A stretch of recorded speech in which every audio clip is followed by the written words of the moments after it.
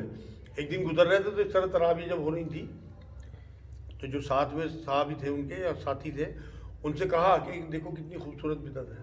مطلب شروعات انہوں نے کرائی لیکن یہ بتا دیا اور خود بھی شامل تھے. اس کا مطلب خود گھر جا کے پڑھی. تو گھر پہ تراویح پڑھنا میرے نزدیک بھی زیادہ بڑی سعادت کی بات ہے, کیونکہ نبی اکرم صلی اللہ علیہ وسلم نے بات فرمائی کہ اپنے گھروں کو قبرستان مت بنانا, جو تمہارے نوافل اور سنت ہیں انہیں گھر میں پڑھا کرو.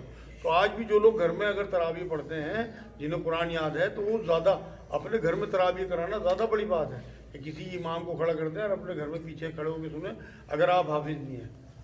تو زیادہ بڑی بات یہی ہے کہ آپ مسجدوں سے اور اس سے, کیونکہ نفل عبادت ہے, حضور کا حکم سامنے ہے. لیکن ہمارے یہاں تو روٹین بن گیا, اگر یہ باتیں میں کرنے لگوں گا لوگ تو میرے ایک تو ویسے ہی گمراہ پہلے ہی بتاتے ہیں اور گمراہ کرتے ہیں. تو یہ بھی بتاتے ہیں کہ گریزہ نوار ہے کہ جیسے حضرت عمر کی نیت یہ بھی تھی کہ وہ چاہتے تھے کہ سالانہ ایک ایسی نشست ہو اس سے ریوائز کرایا جائے قرآن کو. اصل میں ان کی نیتوں کا تو نہیں بتا سکتے, کوئی نیتوں کا حال تو اللہ کو پتہ ہے.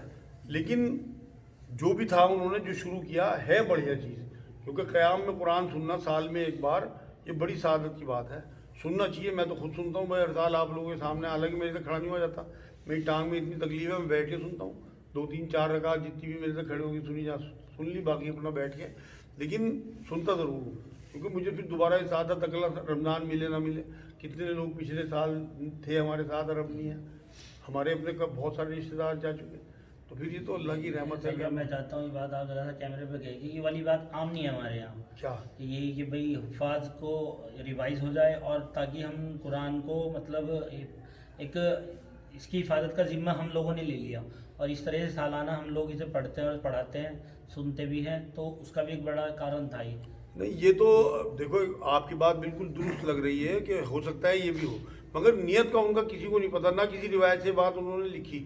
اصل میں یہ جو جس طرح سے ہمارے یہاں یہ قرآن سنایا جا رہا ہے سنا جا رہا ہے نا, آپ یقین کرو یہ تو ثواب کی نیت ہے بس. قرآن تو ہدی للمتقین ہے.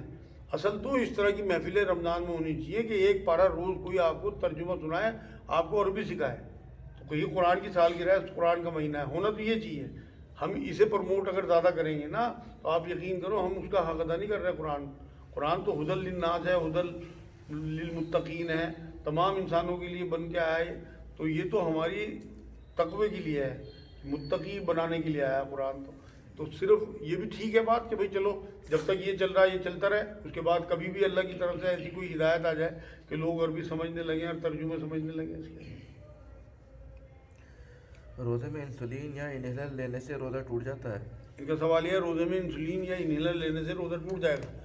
بھائی انہیں تو روزہ رکھنا ہی نہیں چاہیے, بالکل ٹوٹ جائے گا. جب ان پہ اللہ رب العزت نے قرآن میں اجازت دے دی کہ مریض جو ہیں وہ روزہ چھوڑ دیں, وہ پھر بھی روزہ رکھ رہے ہیں تو اللہ کا حکم ہی نہیں مان رہے. انہیں تو فدیہ بھی دینا چاہیے اگر روزہ رکھ رہے ہیں. مان لو کوئی بہت زیادہ جذباتی آدمی اور اگر خدا نہ خواستہ ڈیتھ ہو گئی, میں نے تو ایک دن کسی سوال کے جواب میں کہا تھا کہ اللہ خودکشی میں نہ لکھ لے ایسے لوگوں کو. اس لیے بچنا چاہیے میرے نزدیک تو ایسی شوگر والوں کو جنہیں انسولین لگتی ہے وہ روزہ رکھیں ہی نہ, بالکل اللہ کی رخصت سے فائدہ اٹھائیں, اب فدیہ دے دیں. کبھی اگر ایسے ہو جائے کہ اللہ ان کی شوگر کو نارمل کر دے رکھ لیں اس ٹائم روزے. اگر کوئی بچہ اس چیز کا مریض ہو شروع سے ہی اس کے ساتھ ہی چلتا آ رہا ہو تو کیا وہ رکھ سکتا ہے؟ ان کا سوال ہے کوئی بچہ اس چیز کا مریض ہو شوگر کا تو کیا وہ رکھ سکتا ہے؟ بھائی اسی کے لیے یہ ساری جو میں آپ کو جواب دے رہا ہوں یہ تمام انسانوں کے لیے ہے. ایسے بچوں کو تو رکھوانا ہی نہیں چاہیے, اس کے ماں باپ پکڑے جائے گا اگر انہوں نے روزہ رکھوا دیا اس کا تو ساری زندگی نہ رکھے ہی نا, ساری زندگی بھی نہ رکھے. اس میں رخصت قرآن کی ہے نا اللہ کی طرف سے. دیکھو اللہ نے کہا کہ میں آسان یہ چاہتا ہوں انسانوں کے لیے, مشکل نہیں چاہتا. جہاں یہ آیت آئی نا کہ مسافر اور بیمار روزہ چھوڑ دیں, بعد میں گنتی پوری کر لیں, اور اگر ہمت نہ ہو تو فدیہ دے دیں. وہاں اللہ نے کہا کہ میں لوگوں کے لیے آسانی چاہتا ہوں. اب مان لو اللہ نے تو بیماری دی اسے بچپن سے ہی, پیدائشی شوگر ہے اسے, تو اللہ کو تو پتہ ہے کہ روزے رکھنے کے قابل نہیں ہے, اس نے قرآن میں بتا دیا, تو اس لیے بچنا چاہیے روزے رکھنے سے ایسے بچوں کو. اچھا, نیبولائزر اور آکسیجن ان دونوں کا تعلق تو پھیپھڑوں سے ہوتا ہے, پیٹ سے بھی ہوتا ہے, اور یہ لینا پڑ جائے کسی کو اتفاقاً. ان کا سوال یہ ہے انہیلر کا جو تعلق ہے وہ پھیپڑوں سے ہے, اگر یہ لینے پڑ جائیں بھائی کبھی اتفاق سے اگر لینا پڑ جائے کوئی حرج نہیں ہے. لیکن مسلسل اگر ڈاکٹر نے اسے مستقل بتا رکھا کہ آپ کو بھاپ لینی ہے انہیلر لینا ہے, ایسے کو تو روزہ رکھنا ہی نہیں ہے. ان کے روزے ہوں گے ہی نہیں. جذباتی ہونے سے تھوڑی معاملہ ہے, اصل تو اللہ کی رخصت سے فائدہ اٹھانا ہے.